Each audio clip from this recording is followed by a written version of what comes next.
السميع العليم من الشيطان اللعين الرجيم. بسم الله الرحمن الرحيم. الحمد لله الذي هدانا لحمده وجعلنا من أهله لنكون لإحسانه من الشاكرين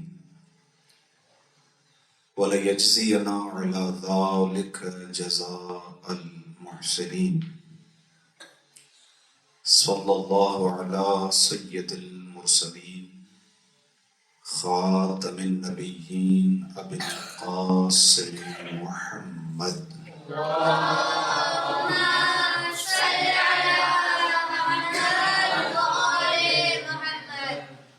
وعلى أهل بيته الطيبين الطاهرين الذين أذهب الله عنهم الرجس وطهرهم تطهيرا. اللهم صل على محمد وآل محمد واللعن الدائم على أعدائهم أجمعين. أما بعد فقد قال الله تبارك وتعالى في كلامه الحكيم. بسم الله الرحمن الرحيم. ولقد من الله على المؤمنين إذ بعث فيهم رسولا من أنفسهم يتلو عليهم آياته ويزكيهم ويعلمهم الكتاب والحكمة وإن كانوا من قبل لفي ضلال مبين. صلوات محمد صلی اللہ علیہ وسلم. اس سے بھی بہتر اور بلند درود بھیجے محمد.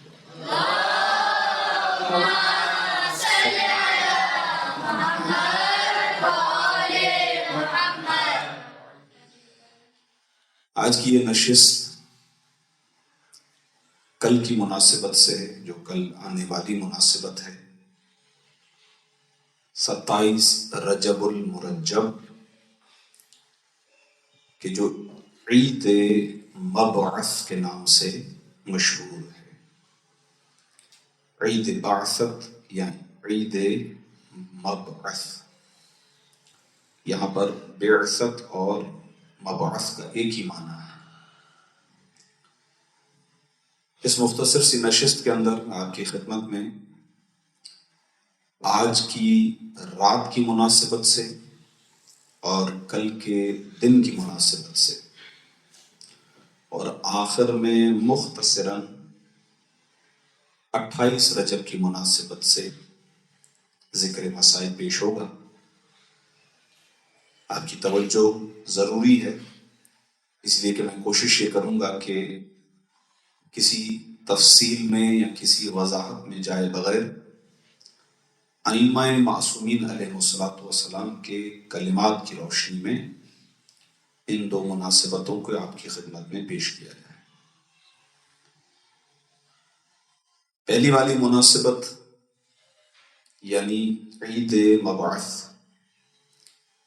میں نے جس آیت شریفہ کو آپ کی خدمت میں پیش کیا، میرے سامنے حفاظ کرام موجود ہیں.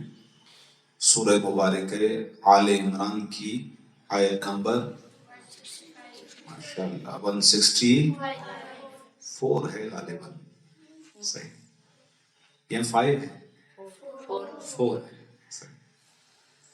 ایک ہی ہے جس میں ارشاد حضرت اقدس ہے کہ وَلَقَدْ مَنَّ، اللہ نے یہ احسان کیا ہے علی المؤمنین، مومنوں پر. کیا احسان کیا ہے؟ اذ بعث فیہم رسولا من انفسہم. اللہ کا مومنوں پر احسان یہ ہے کہ اس نے ایک رسول کو، کہ جو رسول خود انہی مؤمنین میں سے ہے، اسے بھیجا ہے.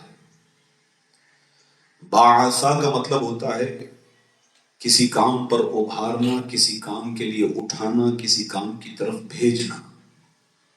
یہ ہے بعثا کا مطلب. اور لفظ بعث قرآن میں بہت مرتبہ آیا ہے. رسول اللہ کے بارے میں اور گزشتہ انبیاء کے بارے میں. ایک یہ احسان. یہ کیا کرتا ہے؟ اس کے بعد جو آیت کا دوسرا حصہ ہے وہ اس رسول کی صفات کا بیان ہے کہ یہ رسول کہ جو خود انہی مومنین میں سے بھیجا گیا ہے، یتلو علیہم آیاتہ، یہ تلاوت کرتا ہے ان مومنین کے لیے اللہ کی آیات کو، وَيُزَكِّيهِمْ، اور یہ ہمارا بھیجا ہوا رسول ان مومنین کے لیے تزکیہ نفس کرتا ہے، تزکیہ کرتا ہے، انہیں پاک کرتا ہے. وَيُعَلِّمُهُمُ الْكِتَابَ وَالْحِكْمَةَ، اور یہ رسول انہیں تعلیم دیتا ہے کتاب اور حکمت کی. وَإِنْ كَانُوا مِنْ قَبْلُ لَفِي ضَلَالٍ مُبِينٍ، اور یہ افراد رسول کے آنے سے قبل کھلی ہوئی گمراہی میں تھے. بالکل اس سے ملتی جلتی آیت چھوٹے سے تھوڑے سے لفظوں کے فرق کے ساتھ سورہ مبارک جمعہ کی آیت نمبر 2 ہے غالباً. وَالَّذِي بَعَثَ فِي الْأُمِّيِّينَ رَسُولًا مِّنْهُمْ ہے یہاں پر. صحیح ہے. اس آیت شریفہ میں سورہ آل عمران میں من انفسہم ہے، لیکن سورہ مبارک جمعہ میں منہم. پھر آگے تقریباً وہی کلمات ہیں کہ یتلو علیہم آیاتہ ویزکیہم ویعلمہم الکتاب والحکمہ وان کانوا من قبل لفی ضلال مبین. باقی تقریباً سیم الفاظ ہیں، چھوٹے سے تھوڑے سے الفاظ ہیں. مفہوم یہی ہے کہ پروردگار عالم نے رسول کو بھیجا ہے. اچھا، بھیجا تو رسول اللہ کو جو ہے وہ تو ولادت کا جشن ہم 17 ربیع الاول کو مناتے ہیں. دنیا میں تو رسول اللہ 17 کو آئے ہیں، لیکن مبعوث ہونا یا مأمور بالرسالت ہونا یا یہ ذمہ داری کہ جو پروردگار عالم نے رسول کو دی کہ جس کا آغاز کیا جائے، وہ تاریخ 27 رجب المرجب ہے. اور یہاں پر اس فرق کو بھی تھوڑا سا ذہنوں میں رکھیں کہ ہمارے ہاں زیادہ تر مشہور یہ ہوتا ہے آج کی رات اور کل کے دن کے اعتبار سے کہ یہ شب معراج ہے، یہ مشہور ہے، لیکن اصلاً یہ شب مبعث ہے اور کل کا دن روز مبعث ہے، عید مبعث ہے. ہاں یہ ممکن ہے کیونکہ ہمارے ہاں ختمی مرتبت کو رسول اللہ کو معراج فقط ایک مرتبہ نہیں ہوئی، بعض روایات میں ہے 120 سے زیادہ مرتبہ رسول اللہ کو معراج ہوئی ہے. تو یہ ممکن ہے کہ آج کی رات میں بھی ہوئی ہو جو آنے والی رات ہے، یہ ممکن ہے، لیکن فقط اسے شب معراج ہمارے ہاں یعنی مکتب تشیع کے ہاں نہیں کہا جاتا ہے. آج کی رات جو آنے والی رات ہے یہ شب عید مبعث، شب معراج بھی کہا جائے تو کوئی حرج نہیں ہے، لیکن اصلاً یہ مبعث کی رات.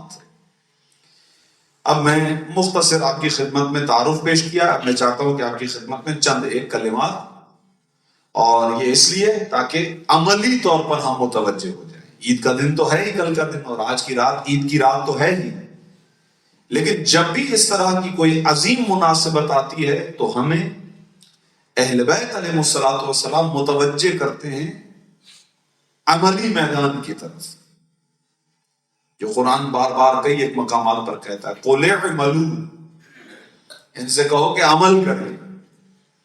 ہمارے لفظوں میں فقط باتیں نہ کریں، عمل کریں، عملی میدان میں اتریں. اگر یہ عظیم مقدس پیارا ظرف خدا نے دیا ہے تو اس لیے دیا ہے تاکہ عمل کریں، خدا کی طرف بڑھیں، ایسا عمل انجام دے جس کے ذریعے سے خدا کا قرب حاصل ہو، خدا کی خوشنودی حاصل ہو. اور وہ کیسے پتا چلے گا؟ وہ ان ہستیوں کے ذریعے سے پتا چلے گا کہ جو پروردگار عالم کے قریبی ہیں. اور وہ ہستیاں کون ہیں؟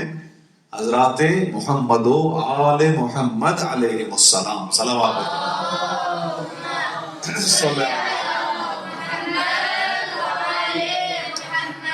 تو آغاز کرتے ہیں آج کی رات. آج کی رات متبرک رات ہے، مقدس رات ہے، عظیم رات ہے، عبادت کی رات ہے۔ سب سے پہلے اس میں روایت ہے ہمارے نویں امام حضرت امام محمد تقی علیہ الصلوۃ والسلام،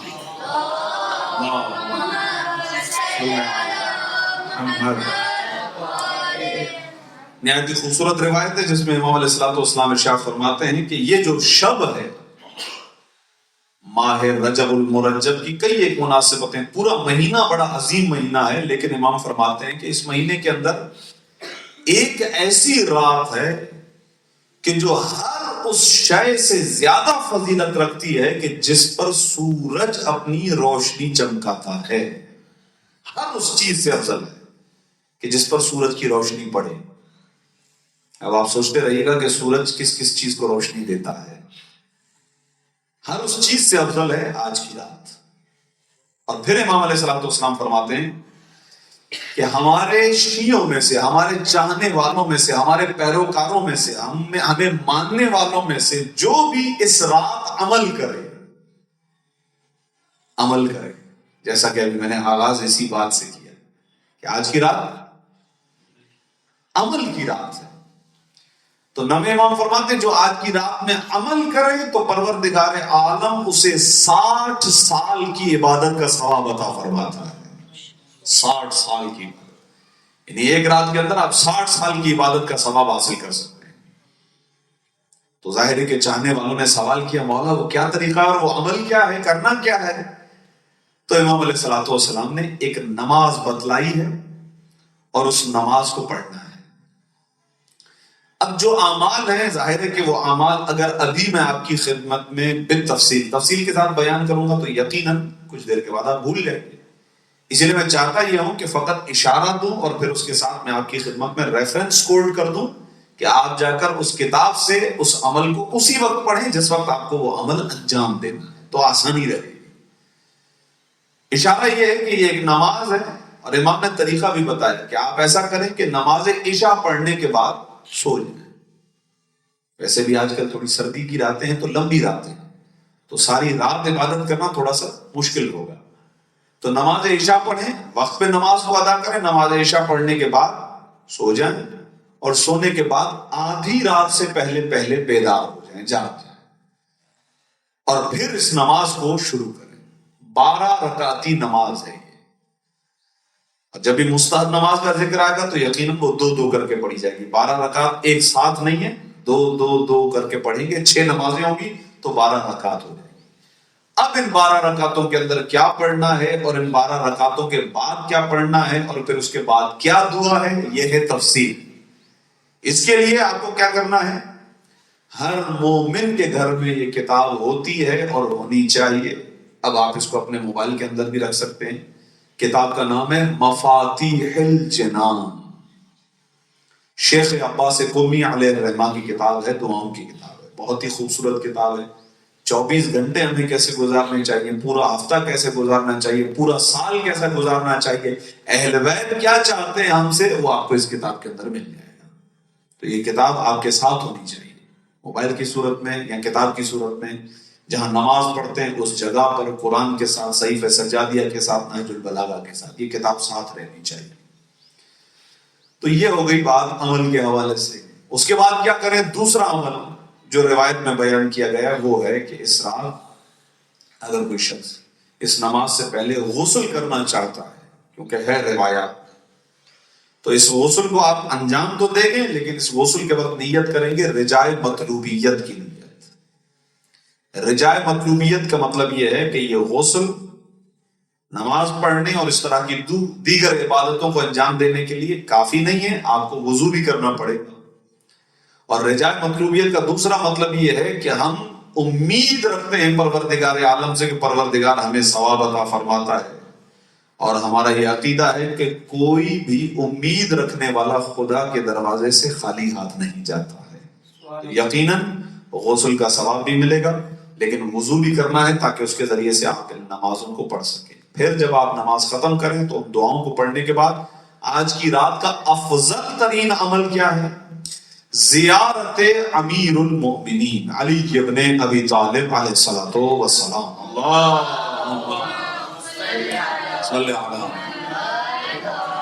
زیارت امیر المومنین آج کی رات کا افضل ترین عمل، اور وہ زیارت بھی آپ کو اسی کتاب کے اندر ملے گی کہ 27 رجب کی رات کو مولا علی کی کون سی زیارت پڑھنی، کیونکہ امیر المومنین کی کئی زیارات ہیں، جیسے امام حسین علیہ السلام کی آپ کو کئی ایک زیارت کا پتہ ہے، زیارت عاشورہ ہے، زیارت وارثہ، اسی طریقے سے مولا امیر المومنین کے بارے میں بھی کئی ایک زیارات۔ پھر آپ کی خدمت میں اہم ترین بات جو مفاتیح الجنان کے اندر تفصیل سے میں فقط چھوٹا سا اشارہ دے دوں، آج کی رات دعاؤں کی رات بھی ہے، دعائیں مانگنی ہیں آپ نے، جو مانگنا ہے خدا سے دعائیں مانگیں، اس لیے کہ اہل سنت ایک عالم گزرے ہیں ابو عبداللہ محمد ابن بطوطہ کے نام سے مشہور تھے، ان کی ایک کتاب ہے رحلت ابن بطوطہ۔ رحلہ کا مطلب ہوتا ہے سفر نامہ، اس کو سمجھنا آج آسان ہے، جیسے آج کل یوٹیوبرز جو ہے وہ پوری دنیا میں گھومتے ہیں تو اپنا ویلاگ جو ہے وہ اپلوڈ کرتے ہیں، یہ رحلہ ہے، یہ سفر نامہ ہے۔ تو پرانے زمانے میں کتاب میں لکھا جاتا تھا میں نے سفر کیا، یہاں سے کیا، وہاں سے کیا۔ تو ابن بطوطہ نے جب سفر کیا ہے پوری دنیا کا، جہاں جہاں وہ گیا، اس میں جب وہ پہنچا ہے نجف اشرف، تو اتفاق سے یہی راتیں تھیں، اور 27 رجب کی رات وہ نجف اشرف میں امیر المومنین کے حرم کے برابر میں ایک مدرسہ تھا، ظاہر ہے کہ اہل سنت عالم دین تھے تو ان کا مدرسہ تھا، وہ وہاں پر اسٹے کر رہے تھے، اور اس رات کے واقعات میں انہوں نے لکھا ہے کہ یہ رات لیلۃ المحیا، جاگنے کی رات ہے، اور یہ ایسی رات ہے کہ جس رات کئی ایسے افراد کے جو بیمار تھے، مفلوج تھے، اپاہج تھے، چل پھر نہیں سکتے تھے، ایسی بیماریوں میں مبتلا تھے کہ ڈاکٹر صاحب نے جن کو جواب دے دیا ہو کہ ان کا کوئی علاج نہیں، ایسے بیماروں کو امیر المومنین مولا علی کے حرم میں لایا جاتا ہے، ساری رات یہ افراد امیر المومنین کے حرم میں رہتے ہیں، اور نماز فجر سے کچھ دیر پہلے ایسے افراد کو ہم نے شفایاب ہوتے دیکھا ہے، جو چل پھر نہیں سکتے تھے وہ چلنے لگے، جو ایسی بیماریوں میں مبتلا تھے کہ جن بیماریوں کا علاج ڈاکٹرز تک کے پاس نہیں ہے، لیکن لیلۃ المحیا اور پھر امیر المومنین کی قبر مقدس کا ظاہر ایک اثر ہے، ذریعہ مقدس کا اور امیر المومنین کے وجود کا، تو ہم ظاہر ہے کہ وہاں تو نہیں ہیں، لیکن یہاں سے رہ کر امیر المومنین کو سلام بھی کریں گے، زیارت بھی کریں گے، اور جب زیارت پڑھیں گے تو اس کے بعد دعائیں جو آپ مانگنا چاہیں امیر المومنین کے حق کا واسطہ دے کر دعائیں مانگیں گے، انشاءاللہ پروردگار عالم دعاؤں کو قبول کرے گا۔ درود بھیجے محمد و آل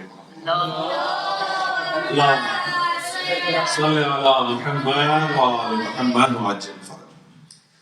خوب، یہ تو ہوگی رات کی بات، اور جیسے کل کا دن صبح کا دن آئے گا تو یہ ہمارے عید کا دن ہوگا، اور عید دو بالا اس طریقے سے ہو جائے گی کہ کل آپ کو چھٹی ہے، یہ ہوگی دو بالا، صحیح؟ تو عید کا لطف ہی کچھ اور ہے، بعض افراد کو چھٹی میں مزہ آتا ہے نا، اسی لیے تو چھٹی ہے تو یہ دو بالا ہو گیا، لیکن عید کا دن ہے تو عید کی طرح منانا۔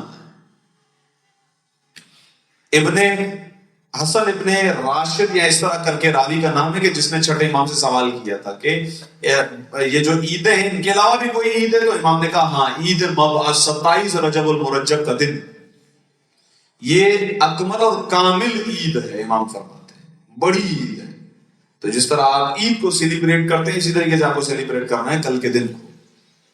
لیکن پھر دوبارہ عید ہے تو اس کا کیا مطلب ہاتھ پہ ہاتھ رکھ کر بیٹھ جائے؟ نہیں، عید کا مطلب یہ ہے کہ عمل کرنا ہے، ہمیں عمل کی طرف متوجہ ہونا ہے، دن کو بیکار کاموں میں خرچ نہیں کر دینا ہے۔ سب سے بہترین عمل جو اس دن کا بتایا گیا ہے وہ ہے روزہ رکھنا۔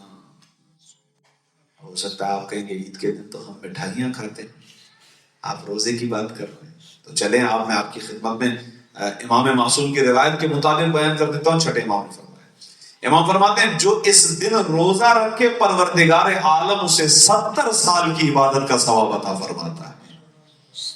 یہ اس سے بہتر ہو کیا چاہیے؟ اور اس بات پر تو درود بھی بنتا ہے، اللہم صلی علی محمد۔ تو مٹھائی لے کے رکھ لیجیے گا, افطار میں مزہ دوبالا ہو جائے گا اس کا. صحیح ہے, افطار کے وقت انشاءاللہ. یہی روایت امام محمد تقی سے بھی ہے. ہمارے نویں امام نے بھی اس روزے کی فضیلت بیان کی ہے. بعض راویوں نے عرض کیا کہ جب امام رہتے تھے بغداد میں تو امام کی عملی زندگی میں یہ تھا کہ امام 15 رجب اور اس دن کا روزہ رکھا کرتے تھے.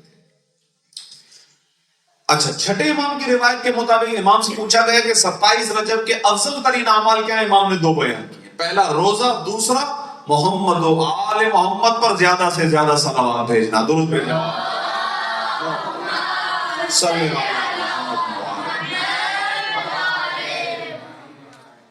اس کے بعد رسول اللہ کی زیارت بھی آپ نے پڑھنی ہے اور امیر المومنین کی زیارت بھی پڑھنی ہے, اور اسی طریقے سے چند ایک نمازوں کا بھی ذکر ہے, دعاؤں کا بھی ذکر ہے. لیکن پھر جیسا کہ میں نے کہا کہ اشارہ میں نے آپ کی خدمت میں عرض کر دیا ہے. اب آپ نے کیا کرنا ہے, کتاب مفاتیح الجنان کو دیکھنا ہے.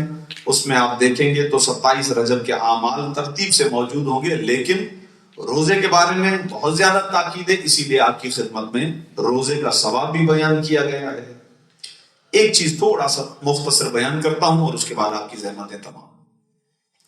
آپ نے غور کیا ہے کہ اس پورے سال کے اندر جو بھی عظیم دن آتے ہیں ان دنوں میں سب سے پہلے روزہ مانگا گیا, روزہ رکھو. جیسے میں نے ابھی کہا کہ جب بھی خوشی کا تصور ذہن میں آتا ہے, ہمارے یہاں جب بھی کوئی خوشی ہوتی ہے تو جن چیزوں سے ہم سیلیبریٹ کرتے ہیں ان میں ایک یہ ہے کہ اچھا کھانا ہو. جیسے میں نے کہا عید کے دن مٹھائی اور سوئیاں, تو اچھا کھانا ہمارے ذہن میں آتا ہے کہ جیسے کوئی خوشی ہو تو اس کو اس طریقے سے منائیں کہ اچھا کھانا کھائیں. لیکن اگر آپ جا کر ائمہ معصومین کی روایات پڑھیں تو یہ جو عظیم دن ہیں, یہ جو خوشی کے دن ہیں, روزہ رکھو. اب ظاہر ہے امام معصوم کا حکم ہے تو اس کی کئی ایک ریزنز ہو سکتے ہیں, کئی ایک حکمتیں ہو سکتی ہیں, کئی مصلحتیں ہو سکتی ہیں, لیکن ایک میں آپ کی خدمت میں عرض کرتا ہوں. سورہ بقرہ کی مشہور و معروف آیہ شریفہ ہے روزے کے وجوب کے بارے میں, آپ میں سے کوئی بھی پڑھ سکتا ہے. ماشاءاللہ مجھے اندازہ تھا آقا احتشام بھی پڑھ سکتے, کوئی اور بھی. میں چاہتا تھا کہ ہمارے اسٹوڈنٹس میں سے کوئی پڑھتا. ماشاءاللہ. اچھا یہ آیت مکمل کر دیں, آقا احتشام نے آغاز کیا, مل کر پڑھتے ہیں.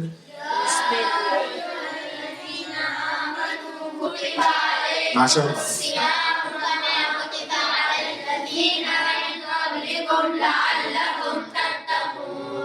آخری ٹکڑا کیا ہے؟ لعلکم. اس کا کیا معنی ہے پتا ہے؟ لعلکم تتقون, تاکہ تم متقی اور پرہیزگار بن جاؤ. غور فرمائیے, روزہ واجب اس لیے کیا گیا تاکہ تم متقی اور پرہیزگار ہو جاؤ. امید ہے اس بات کی کہ تم متقی اور پرہیزگار ہو جاؤ. روزے کا فائدہ یہ ہے کہ انسان متقی اور پرہیزگار ہو. اب اس کو میں جوڑتا ہوں امیر المومنین کے ارشاد گرامی سے. مولا علی فرماتے ہیں مومن کے لیے ہر وہ دن عید ہے جس دن وہ گناہ نہ کرے. ہر وہ دن عید ہے جس دن وہ اپنے آپ کو گناہ سے بچا. روزے کا فائدہ یہ ہے کہ انسان آسان لفظوں میں کنٹرول میں رہتا ہے. جب حلال چیزوں پر بھی کنٹرول میں رہتا ہے تو حرام سے تو اور بھی ڈرتا ہے. تو روزہ اصل میں مددگار ہے تاکہ انسان متقی بنے, انسان پرہیزگار بنے, انسان اپنے آپ کو گناہوں سے بچائے.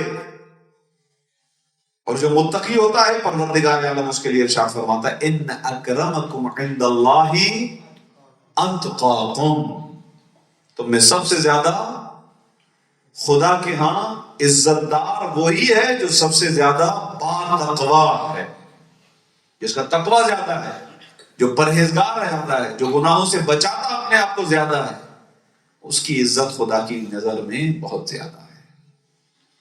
تو کل کا دن بہت خوشی کا دن ہے اہل بیت علیہ الصلوۃ والسلام کی. خاص طور پر یہی وہ دن تھا کہ جس دن سے قرآن کا نزول شروع ہوا.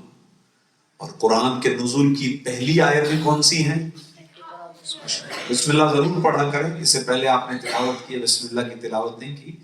بسم اللہ الرحمن الرحیم, اقرأ بسم ربک الذی خلق الانسان من علق. 5 آیتیں جو آغاز کی ہیں یہ پہلی وہی ہے کہ جو کل کے دن نازل ہوئی ہے.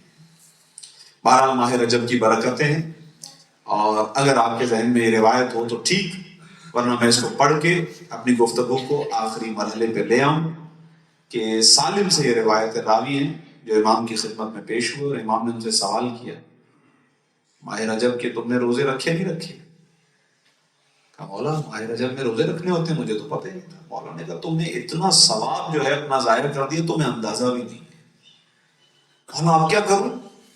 آپ جو آخری دن بچ گئے ان میں روزہ رکھو، تو آپ کے پاس آپشن ہے کم از کم 3 روزوں کا، 27، 28 اور 29۔ ان میں سے 2 دن آپ کے پاس فیسلٹی موجود ہے، یہ کہ سیٹرڈے سنڈے، تو آپ کے لیے ایزی ہے، آپ ریسٹ کر سکتے ہیں، آرام کر سکتے ہیں۔ ظاہر اس کے لیے مشکل ہوتا ہے جو صبح سے شام تک جاگے، اور آپ چھوٹے بھی ہیں، جس حد تک آپ کے لیے پاسبل ہو، ممکن ہو۔ لیکن میں روایت اس لیے تاکہ فضیلت کی روایت آپ کے ذہن میں ہو، جو آپ کے علم میں ہے وہ آپ کو دوسروں تک پہنچانا ہے۔ آخر کے 3 روزے، اور امام معصوم سے روایت ہے کہ جو ماہ رجب کے 3 روزے رکھ کے پروردگار عالم جہنم کی آگ کو اس پر حرام کر دیتا ہے، جہنم اس پر حرام ہو جاتی ہے۔ تو یہ آپ کے لیے موقع ہے، آخری 3 صحیح ٹائم پہ میں آپ کو یہ روایت بتاؤں۔